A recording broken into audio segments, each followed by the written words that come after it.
You know, you could turn your mic and drop it below you a little bit. Oh yeah, there we go. All right, cool. Let me turn you up. Hang on. All right. Yeah. Oh, that's a nice microphone there. You've got. Yeah, I know it's pretty fancy. I wish I had an affiliate link for it. I got some more people to buy it. I can't be bothered shopping. Hey, someone recommends something. That's it. I'll get it. Yeah. Jordan. All right.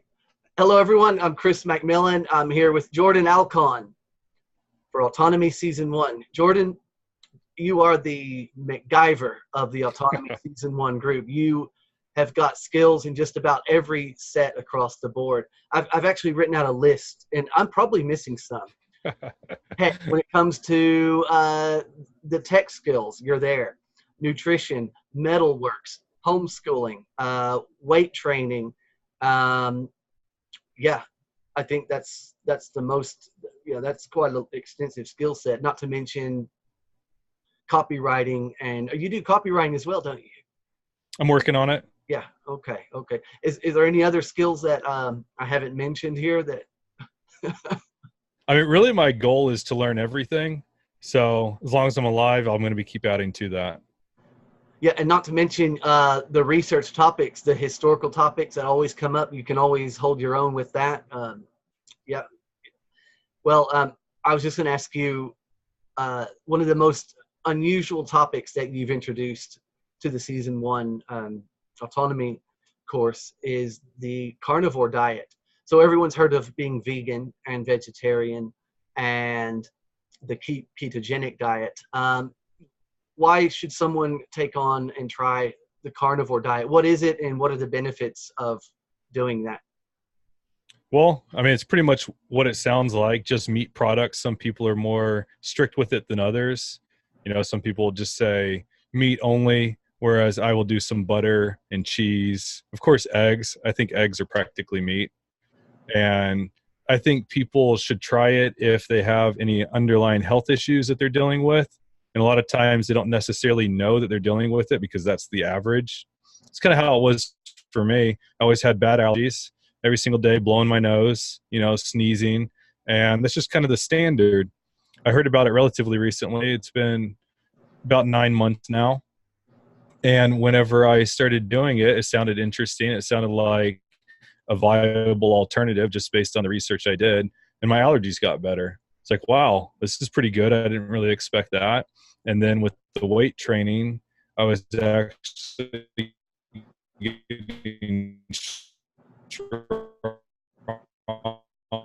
and losing body fat benefit. And I noticed with inflammation and being sore, that improved. So it seems like overall there's been quite a few improvements.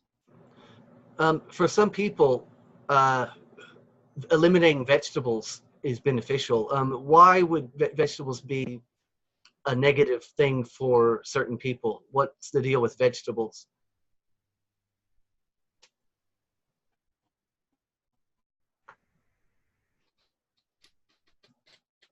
Well, we all has, but something that people don't talk about is the anti-nutrients. And if you think about it logically, vegetables, like a vegetable is the plant itself.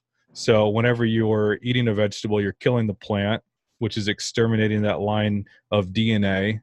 And every life form has a primary concern to continue existing. Vegetables can't run away like animals, and they can't defend themselves, so they produce toxins. So bugs and animals, and humans included, don't eat it. Well, humans are smart enough to cook it. We're also pretty adaptable. So even if something is poisonous in small enough quantities, it's not going to kill us, but will it make us feel good? That's the question. I think a lot of people find that it doesn't make you feel good, but you don't really realize that till you remove it from your diet. What about fruit? Is that pretty much the same consensus with fruit? If you look at the characteristics of fruit, it's actually, I don't know if I want to say designed or just evolved in such a way where things will be attracted to eating it. It's because with fruit, you don't eat the seed. And when animals eat it, they transport the seed and it helps the plant continue to exist, and that line of DNA continues. So fruit doesn't seem to have the anti-nutrients. I think for someone that's healthy and active, the sugars won't be as negative. You'll just burn it off. Whereas if you're sedentary in today's lifestyle, a lot of people are eating excess fruits, a lot of sugar, and that seems to cause inflammation, and it's not ideal for health. But I think for kids and for active people, fruit in moderation is fine. And final one on that topic, what about grains? What, for some people, how could eliminating grains and taking on a carnivore diet, what's the problem with grains? What could that cause in some people? Grains are like vegetables in regard to producing anti-nutrients, except they seem to have significantly more anti-nutrients in it. And I mean, grain is it's the offspring of the plant, and it has a protective casing around it, so animals can't digest it, and most animals can't. Humans can't. We have to crack it and cook it to be able to digest it. But even then, you're getting a lot of anti-nutrients in it, and it seems to cause issues with most people. That and the fact that modern day grains have been not necessarily genetically engineered as what we think of with GMOs, but selectively bred to be much bigger and to produce more seeds, which seems to further intensify some of the anti-nutrients. So I think if we're eating a older, ancient, like traditional grain in moderation, it might be okay. But once again, I don't really see any benefits to it.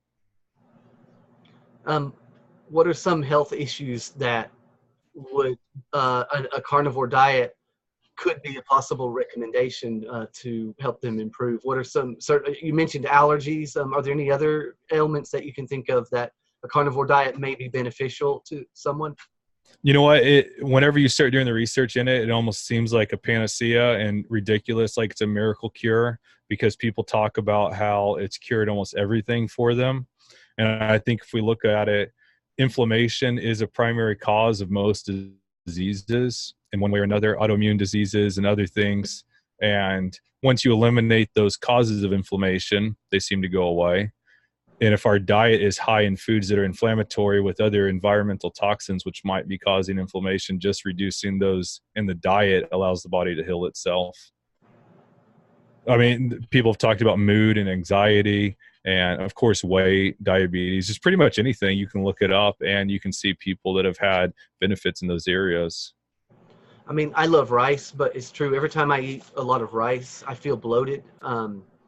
And I have given up anything wheat-based for the time being as well. And I'm definitely feeling better. As you know, I'm slowly transformed because of my health issue with right. There's nothing to lose by trying it out. That's for sure. For anyone who has any kind of strange ailment. Yeah, I think so. Just because, we grow up eating a certain diet and we assume that's food and we keep eating it as we're adults. And there's not really a lot of consideration on what we're eating necessarily. It's just the average. It's the norm. And, it seems extreme switching to all meat. And then people are pretty apprehensive about it. But I would say even if there's a concern and, you haven't found enough evidence to say, hey, this is safe and effective, if it wasn't good, you would slowly know it. You would feel bad. Then you could just switch. It's not going to be like a drug where it could have, deathly side effects. So carnivore diet, just meat and eggs. We're talking about fish, chicken, beef, basically. And what else? What about eggs? Eggs, I mentioned eggs. Coffee, black coffee. Yeah. I'll do butter in the coffee. Like with me, I don't seem to have any negative side effects with dairy, especially low sugar dairy, so hard cheeses and butter. Some people do have issues with dairy, so it might be one of the things where if you're trying to track down, what's causing you problems, it'd be best to eliminate dairy to begin with and then add it back in and see how you do. I don't really eat hardly any fish or chicken. It seems like for myself and a lot of the things I've read for other people, they do best on red meat. So primarily beef. If you like lamb or goat, those are all kind of be in the same category. I might do fish or chicken as an appetizer before the steak. Very good.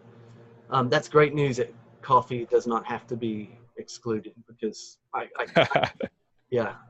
Well, some people are really strict about it, but I think in general, any plants that you're steeping or making a tea, you're not actually consuming the fibers of the plant. It's probably okay. Well, a lot of people do fine with coffee. I don't notice any difference between how I feel with or without coffee, so I continue to drink it. And that ties in equally important to the diet is exercise. You're big into weight training. I know it's healthy, but you seem to have a particular specific mission in mind behind the weight training. Could you talk about that? Yeah, I kind of look at it as a savings account for your ability in older age. If you look at elderly people who they lose mobility, they can't do things they used to do, it's always because of a lack of strength. Whenever someone that's elderly falls, they no longer have the balance because they don't have the strength to catch themselves. And when they fall, if they break something, it's because they don't have, well, to start with, whenever you weight train, it also increases bone density. So that'll help to prevent breaks. And then having the muscle to support the joints and the bones will further help increase the chance of, not breaking something if you do happen to fall. So, I mean, I think for me, that's one of the bigger aspects of it. Strength training takes a long time to build muscle. And then after you put it on, it'll stay with you pretty much for the rest of your life. Of course, if you stop, you'll get weaker, but you'll never be to the point that you were before you started. And I've seen lots of people working in like nursing homes and other situations where it doesn't look like a very good lifestyle. So I'm going to try to avoid that as much as possible. Yeah, yeah.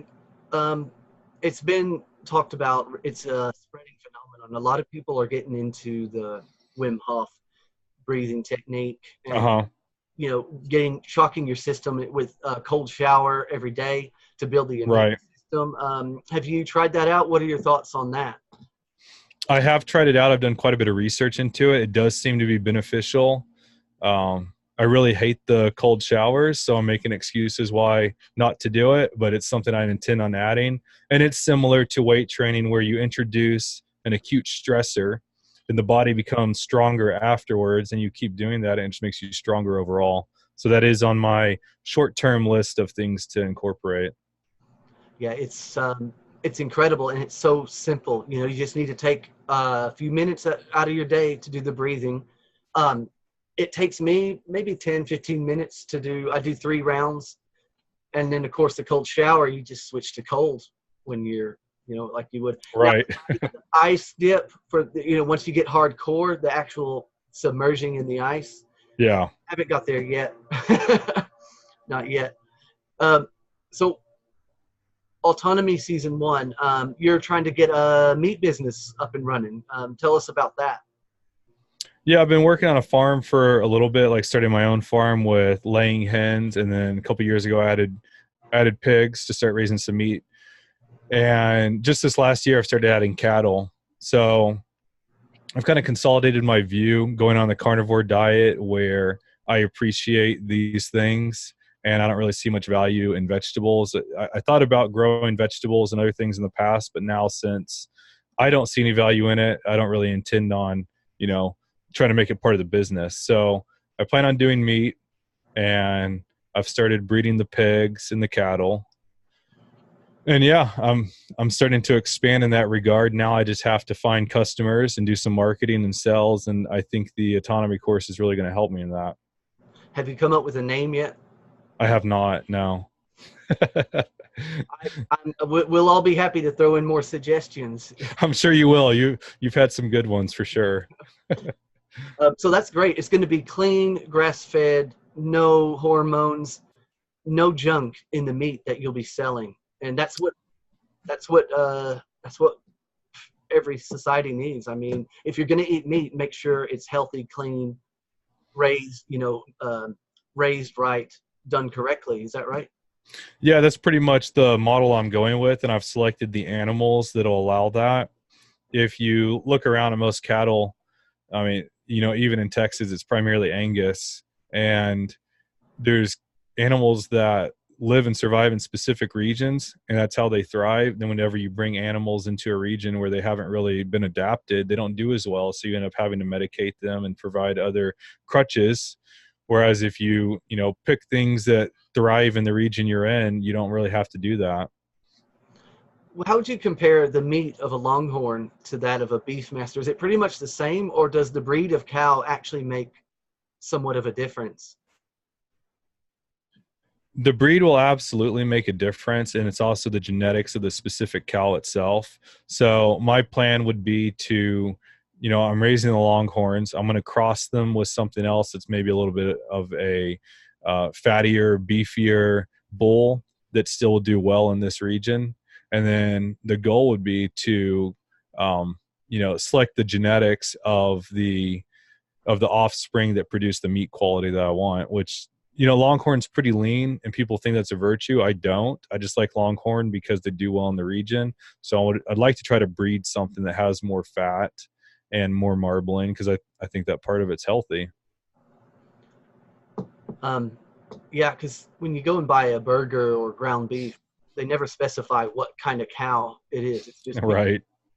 And it just goes to show there's so many factors that kick into this whole business and this whole lifestyle. It's something I've really never thought of. And what about pigs? What kind of pigs are you raising for meat?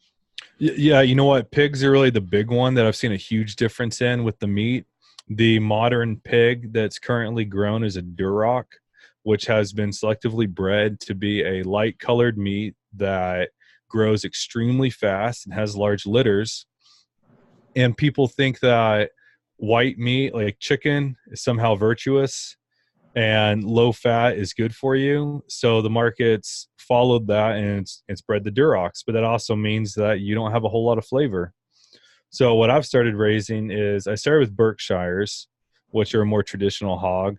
And then recently I found Mangalitsa, which is a Hungarian curly-haired pig. And we processed one about 4 or 5 months ago. The meat almost looks like steak. It just about looks like beef. It has lots of fat, has way more flavor. Like, it doesn't even really taste the same as what people would consider to be pork, just because it has so much flavor. So that's where I'm going. I'll either do purebred Mangalitsa or maybe a Mangalitsa Berkshire mix. You're making me hungry. Yeah, me too. How are you finding autonomy? Take us from the beginning to the end. What skills would you say have improved the most since before autonomy, and what have you? How are you finding it? What have you gained the most, would you say, from season 1 autonomy? In the beginning, I wasn't really planning on spending as much time as I have with it. I didn't really know what to expect. So once I started doing it, I found it interesting. I think it's really helped to consolidate the vision and the direction I need to go with different things in my life. It's really helped with the sales and marketing aspect, and how I need to take my farm to actually sell the different products I'm going to be creating. I found it's really valuable with the community interaction and the integration exercises, where we actually do the role plays and put into situations that might feel uncomfortable if you're out there in the world doing it with other people. And by practicing it, amongst ourselves, then we get those skills to develop and get comfortable with it, and then probably have, less apprehension about going out there and pursuing different things. How did you find autonomy? I found the Peace Revolution podcast last year, and I started listening to that. I found a lot of value in that. So I ended up becoming a patron for Tragedy and Hope. And then once I was on that mailing list, I received the beta offer for Autonomy. So I signed up for that. Another skill that you have that's very interesting and practical is Metalworks. I mean, the building you're sitting in is a converted American Airlines luggage transport? What is it? Yeah, the American Airlines luggage cart. Yeah. How long did that take? It was a project over a couple weekends. So I built a portion of it. I got it weatherproof and started insulating it. And then, a couple weekends later, I put up the wood siding and built a roof for it. And, almost everything's used. It's on the secondary market from Craigslist and other places. So it makes it extremely affordable, compared to if you're buying new stuff. And it'll repurpose it for, a good use. I don't need much room for an office. I just sit here on the computer. So why not, right? And I was impressed with your chicken house as well. It's a converted bus, and you welded it, all the side pieces, all the side the boxes. It was incredible. And a bench. How's your bench turned out? Oh yeah, the picnic table. Yeah, it turned out great. We've been eating on it. The kids really love to eat outside. My daughter Ashlyn, she was singing, "I love eating outside so much." So they're having fun with it. And it's nice being able to create something that's high quality that you plan on using, and of course, save yourself a lot of money in the process. And you designed it yourself. It was I love you used basic geometry, the triangle legs, if I recall right. Yeah, that's right. Your typical picnic bench. Yeah, and that's something else that last few years I've learned is Fusion 360, which is a 3D CAD software. And once you start adding certain skills, it opens up the door and allows you to see other things that you can do and learn and just kind of progress in every direction. That's great. See, you're an example of a well-rounded individual who asks questions, eliminates contradictions, does the research in order to get things done. And the reason you are like this is, wait, drum roll, because do you want me to say it or do you want to say it? Well, it probably had something to do with being homeschooled. So I wasn't indoctrinated, for those, 15,000 hours.